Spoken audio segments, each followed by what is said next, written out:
Yo, what's going on guys? Arekkz here, welcome back to another Monster Hunter World video. I hope you guys have been enjoying all the coverage so far. There is still lots more to come, but in this video we are back looking at yet another one of the 14 weapons, and this time it's the Gunlance. Of course, if you've missed any of the other videos up until now, then you can check them out in the Monster Hunter World playlist, linked down below, or just head over to the channel and check out the recent videos. Additionally, as a quick reminder, the giveaway for the PS4 Pro is still running, so if you guys haven't already entered, then be sure to check out the competition, also linked down below, for a chance to win. If you do enjoy this video, then a like would be super appreciated, and be sure to comment down below, let me know what you guys think, or if you have any questions.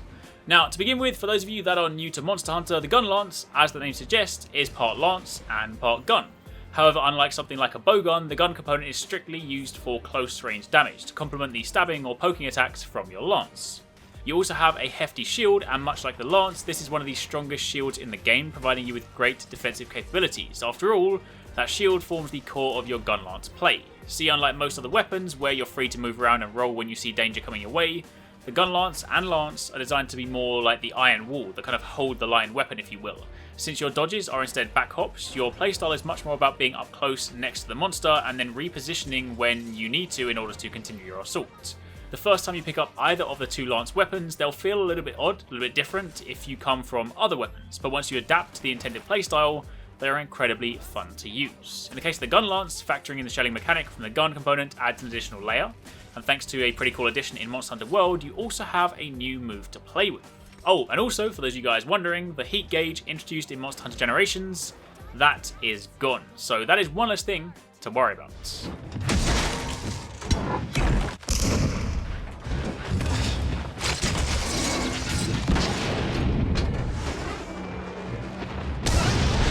Now, to begin with, if we start by diving into the Hunter Notes, we can take a quick look over the basic moves. Gunlance, much like Lance, is pretty simple on the combat front. You don't have any lengthy combos to worry about, most of your attacks come in threes, and are some sort of poke from behind your shield, paired of course with the shells for good measure. Pressing triangle allows you to perform a forward lunge, or a stab attack, and this can then be chained up to 3 times. You can then work shell attacks in and around this, but stabbing like this from behind your shield is how you'll be fighting the monsters. If you hold R to raise your shield and then press triangle, you can do these stabs upwards, allowing you to attack higher.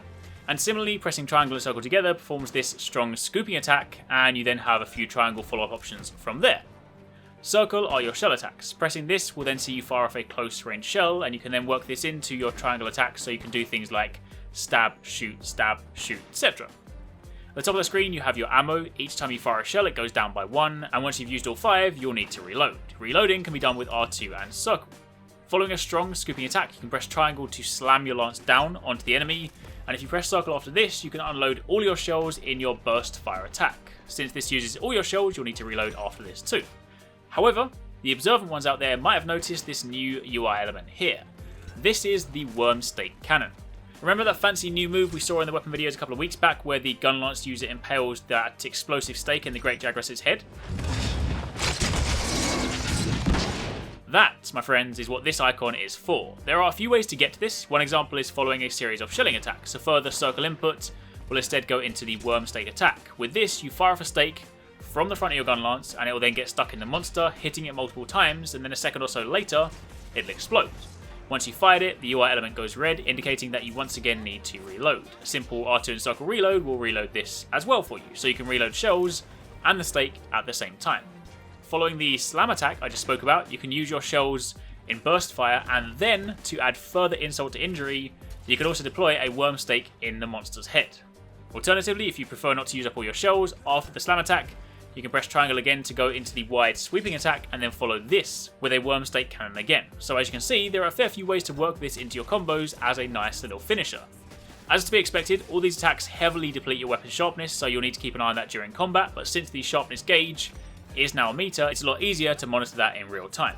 You of course have access to the famous Wyvern Fire attack. This is done by pressing R2, triangle and circle together. It takes a few seconds to charge up, but it'll then dish out a wide explosion based on the type of Gunlance you have, namely normal, long or wide. The one we're using here is a normal type Gunlance. Once you fire off this attack, you'll need to wait a couple of minutes before you can use it again, since the weapon needs to cool down. You'll notice this little glow on the lance. This indicates that it's currently overheated, so once that goes, Wyvern Fire can be used again. Now, outside of the attacks, let's take a moment to speak very quickly about movement. Movement for the Gunlance, as I said in the intro, is a little different to most other weapons, in that the emphasis is much more on you using your shield to take the brunt of the damage and then counter-attack from there. As such, you can back hop from behind your shield, as you've always been able to do. In addition to that, you can also hold your shield up and shuffle forwards a little if you want to slightly reposition. But what's new in World, and this is something that both Gunlance and Lance can do, you can perform a slight forward hop. Naturally, this still doesn't give you the same degree of freedom or mobility that other weapons do, but it does make the weapon feel a little bit less sluggish, a little bit kind of less like stuck in the mud.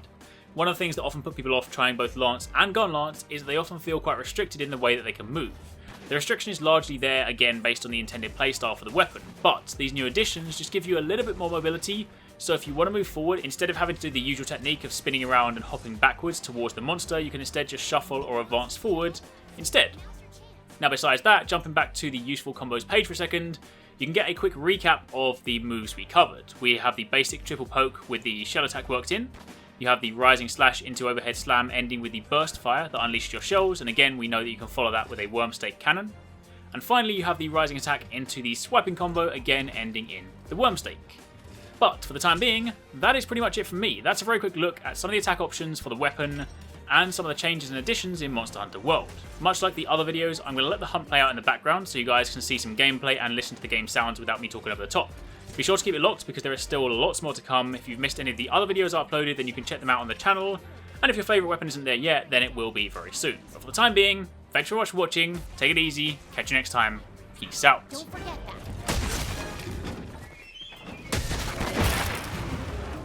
The monster's been immobilized. Now's your chance.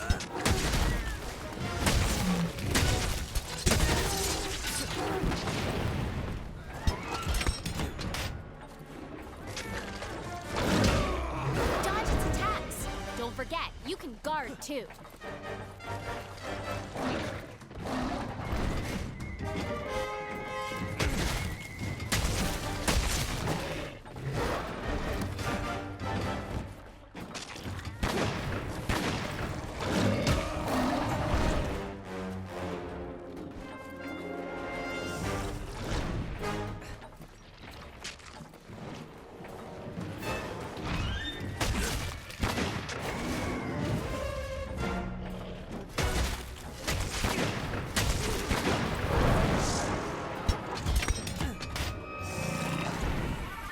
Oh boy, that monster is really mad now. Be ready for some vicious attacks.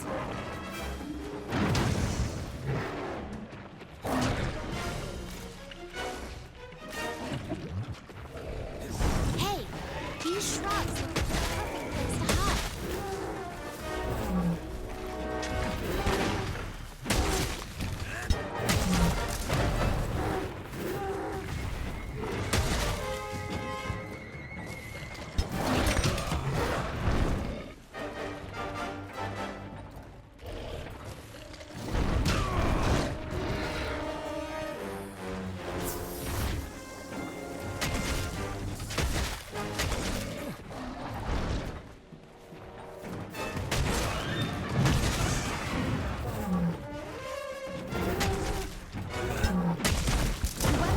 Sharpness. Create some distance and then use a wet system.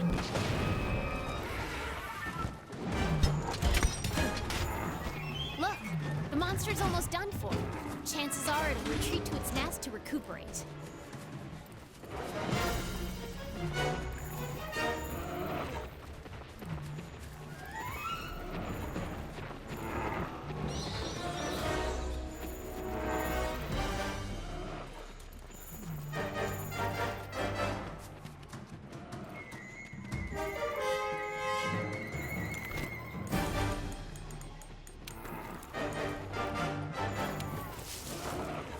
While using the Ghillie Mantle, you'll be hidden from a monster's sight.